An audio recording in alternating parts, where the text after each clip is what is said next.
এটা একটা ভুট্টার ক্ষেত। এখানে হাইব্রিড জাতের ভুট্টার আবাদ করা হয়েছে। দেখেন প্রত্যেকটা গাছের ঠিক মোটা বা পুরুত্বটা কত দেখেন।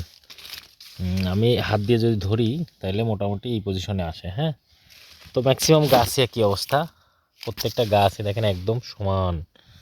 এর মেন কারণ হলো দেখেন জমিটা কত সুন্দর, একদম আগাছা মুক্ত পরিষ্কার। হ্যাঁ, কুপিয়ে দেওয়া হয়েছে, আমাদের যে আধুনিক টুলস রয়েছে ওই টুলস দিয়ে ঘাস পরিষ্কার করে দেওয়া হয়েছে।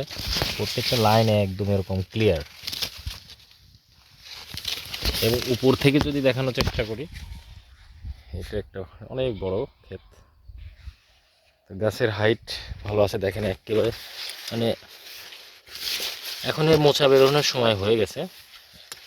এখন মোচা বের হবে, যথেষ্ট শক্তি আছে, আর শক্তির প্রয়োজন নাই। তবে সেচ দিতে হবে, এই ধরনের যখন ফসল হয় এতটুকু সাইজ হয় তখন সেচ দিতে হবে, এবং সেচ দেওয়ার সময় অবশ্যই কিছু রাসায়নিক সার প্রয়োগ করতে হবে।